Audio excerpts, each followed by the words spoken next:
ವಂದನಾರ್ಪಣೆ. ನಮ್ಮ deputy editor Shivashankar ಅವರು ಈ ಕಾರ್ಯಕ್ರಮದ ಕೊನೆಯ ಹಂತ ವಂದನಾರ್ಪಣೆಯನ್ನು ಸಲ್ಲಿಸಬೇಕು ಅಂತ ಅವರನ್ನ ವೇದಿಕೆ ಮೇಲೆ ಕರೀತಾ ಇದ್ದೇನೆ.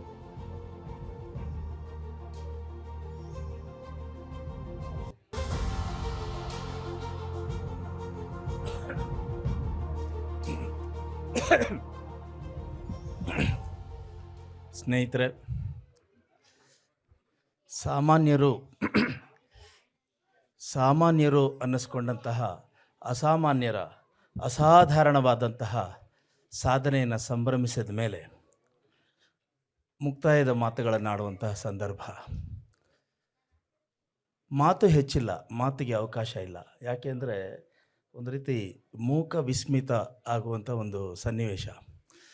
ಇಷ್ಟೊಂದು ಜನಗಳ ಅಂದರೆ ಇಂಥ ರೇಂಜ್ ನೋಡಿ, ಇಂಥ ಒಂದು ಧನ್ಯತೆಯ ಜೀವನವನ್ನು ನಡೆಸಿದಂತಹ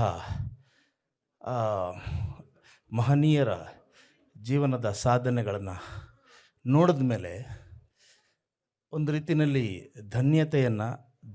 ಧನ್ಯವಾದವನ್ನು ಅರ್ಪಿಸೋದು ಬಿಟ್ಟು ಬೇರೇನೂ ಮಾತಾಡೋದು ಇಲ್ಲಿ ಸೂಕ್ತ ಆಗೋದಿಲ್ಲ. ಹಾಗಾಗಿ ನಮ್ಮ ಶ್ರೀಪಾದ್ ಪಾಟೀಲ್ ಅವರು ಹೇಳಿದ ಹಾಗೆ ಇದು ವಂದನಾರ್ಪಣೆ. ಮೊದಲನೇದಾಗಿ ರಿಯಲ್ ಹೀರೋಸ್ ಅಂದರೆ ನಾನು ಹೇಳಿದಾಗೆ ಅಂದರೆ ರಿಯಲ್ ಹೀರೋಸ್ ಪರೋಪಕಾರಮರ್ಥಂ ಇದಂ ಶರೀರಂ ಅಂತ ಹೇಳ್ತಾರಲ್ಲ. The latest passion in life is to fall in love with oneself ಅಂತ ಹೇಳ್ತಾರೆ.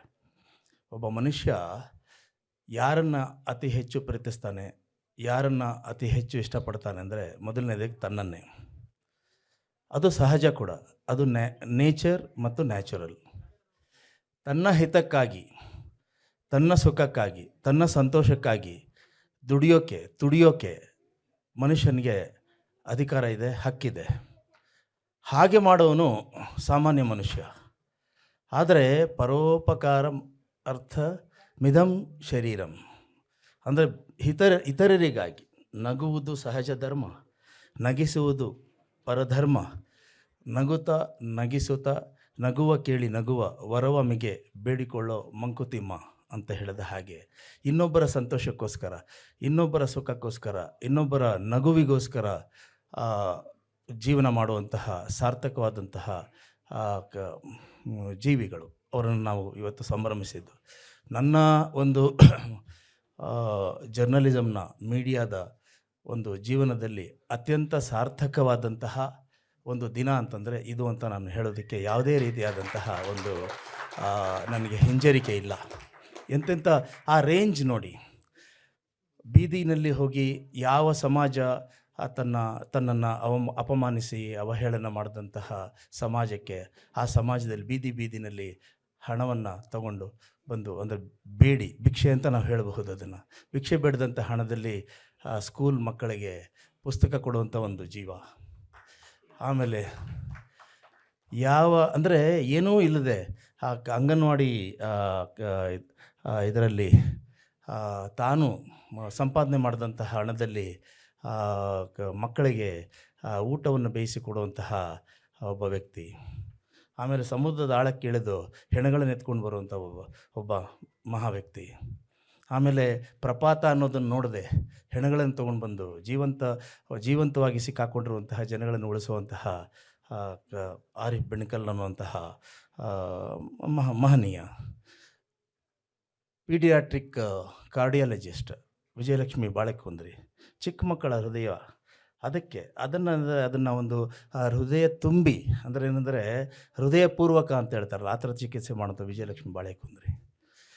ಆಮೇಲೆ ಗಂಟ್ಲು ಧ್ವನಿಯನ್ನು ನಾವು ರಿಪಬ್ಲಿಕ್ ಕನ್ನಡ ನಿಮ್ಮ ಧ್ವನಿ ಅಂತ ಹೇಳ್ತೀವಲ್ಲ, ಜನಗಳ ಒಂದು ಪ್ರತಿನಿಧಿಯಾಗಿ, ಸಮಾಜದ ಪ್ರತಿನಿಧಿಯಾಗಿ, ಸಮಾಜದ ಒಂದು ನಾಗರಿಕ ಸಮಾಜದ ಒಂದು ಕರ್ತವ್ಯ ಇದೆ. ಯಾರು ಸಮಾಜಕ್ಕೆ ಸಂತೋಷವನ್ನು ಕೊಟ್ಟಿದ್ದಾರೋ, ಸೇವೆಯನ್ನು ಮಾಡಿದ್ದಾರೋ ಅವರನ್ನು ಸನ್ಮಾನಿಸಬೇಕು ಅನ್ನುವಂಥದ್ದು, ಅವ್ರನ್ನ ಗೌರವಿಸಬೇಕು ಅನ್ನೋದು, ಅದು ಸಭ್ಯ ಸಮಾಜದ, ನಾಗರಿಕ ಸಮಾಜದ ಒಂದು ಕರ್ತವ್ಯ ಅಷ್ಟೇ ಅಲ್ಲ, ಅದು ಒಂದು ಸಂಸ್ಕಾರ. ಆ ಸಂಸ್ಕಾರವನ್ನು ಇವತ್ತು ನಾವು ಮಾಡಿದ್ದು ಸಮಾಜದ ಪ್ರತಿನಿಧಿಯಾಗಿ. ಯಾಕೆ ಅಂತಂದರೆ ರಿಪಬ್ಲಿಕ್ ಕನ್ನಡದ ಧ್ಯೇಯವಾಕ್ಯ ನಿಮ್ಮ ಧ್ವನಿ. ಅಂದರೆ ಸಮಾಜದ ಪ್ರತಿನಿಧಿಯಾಗಿ ನಿಮ್ಮ ಧ್ವನಿಯಾಗಿ ಇವತ್ತು ನಮ್ಮ ಸಮಾಜಕ್ಕೆ ಯಾರು ನಿಜವಾದಂಥ ಸೇವೆ ಮಾಡಿ ರಿಯಲ್ ಹೀರೋಸ್ ಅಂತ ಅನ್ನಿಸ್ಕೊಂಡಿದ್ದಾರೋ ಅವರನ್ನು ನಾವು ಸನ್ಮಾನಿಸಿ ಅವರನ್ನು ಗೌರವಿಸಿ ನಮ್ಮ ಗೌರವವನ್ನು ಹೆಚ್ಚಿಸ್ಕೊಂಡಿದ್ದೀವಿ. ನಮ್ಮೆಲ್ಲರ ಜೀವನ ಇವತ್ತು ಪಾವನವಾಯಿತು, ನಾವೆಲ್ಲರೂ ಕೃತಾರ್ಥರಾದ್ವಿ ಅನ್ನೋದು ನನ್ನ ಮನಸ್ಸಿನ ಅಭಿಪ್ರಾಯ. ನಮಸ್ಕಾರ. ಆಮೇಲೆ ಈ ಒಂದು ಕಾರ್ಯಕ್ರಮ ಅಂದರೆ ನಾವು ಇದನ್ನು ಒಂದು ಈವೆಂಟ್ ಮಾಡಬೇಕು ಅಂತ ಅಂದಾಗ ನಮ್ಮ ಇನ್ಪುಟ್ನವರು, ನಮ್ಮ ಔಟ್ಪುಟ್ ಅವರು, ಪ್ರೋಗ್ರಾಮಿಂಗ್ ಅವರು, ಪ್ರೊಡಕ್ಷನ್ನು, ಆಮೇಲೆ ಟೆಕ್ನಿಕಲ್ಲು ಟೀಮು ಮತ್ತು ನಮ್ಮ ರಿಪೋರ್ಟರ್ಸ್ ಎಲ್ಲರೂ ಕೂಡ ಅವ್ರದ್ದೇ ಆದಂಥ ಒಂದು ಏನಂದರೆ ಕೊಡುಗೆಯನ್ನು ಕೊಡ್ತಾ, ಕಾಣಿಕೆಯನ್ನು ಕೊಡ್ತಾ, ಕಾಂಟ್ರಿಬ್ಯೂಷನನ್ನು ಕೊಡ್ತಾ, ಒಂದು ಐಡಿಯಾಸನ್ನು ಕೊಡ್ತಾ, ಇಲ್ಲಿ ನೋಡಿ ಈ ಥರದವರೊಬ್ಬರು ಇದ್ದಾರೆ, ಇಲ್ಲಿ ನೋಡಿ ಈ ಥರದವರೊಬ್ಬರು ಇದ್ದಾರೆ, ಇಲ್ಲಿ ಹೀಗೆ ಒಬ್ಬರು ಟ್ರಾನ್ಸ್ಜೆಂಡರ್ ಸ್ನೇಹ ಅನ್ನೋರು ನಿಜವಾಗ್ಲೂ ಹೆಸರಿಗೆ ತಕ್ಕ ಹಾಗೆ ಸಮಾಜಕ್ಕೆ ಸ್ನೇಹಮಯಿಯಾಗಿದ್ದಾರೆ ಅನ್ನೋದನ್ನು ಒಬ್ಬೊಬ್ಬರನ್ನೇ ಹುಡುಕಿ ಹೆಕ್ಕಿ ತೊಗೊಂಡು ಬಂದು ರಿಯಲ್ ಹೀರೋಸನ್ನು ಗುರುತಿಸಿದಷ್ಟೇ ಅಲ್ಲದೆ ಆ ರಿಯಲ್ ಹೀರೋಸನ್ನು ಗೌರವಿಸುವಂತಹ ಒಂದು ಅವಕಾಶ ನಮ್ಮೆಲ್ರಿಗೂ ಮಾಡಿಕೊಟ್ಟಿದ್ದು ಒಂದು ಕಲೆಕ್ಟಿವ್ ಎಫರ್ಟ್ಸ್. ಹಾಗಾಗಿ ನನಗಿವತ್ತು ನನ್ನ ಕಲೀಗ್ಸೇ ನನಗೆ ಇವತ್ತು ರಿಯಲ್ ಹೀರೋಸ್. ಸೊ ಹಾಗಾಗಿ ನನ್ನ ಕಲೀಗ್ಸ್ಗೆ ಮುಖ್ಯವಾಗಿ ನನ್ನ ಧನ್ಯವಾದಗಳು. ನಮಸ್ಕಾರ.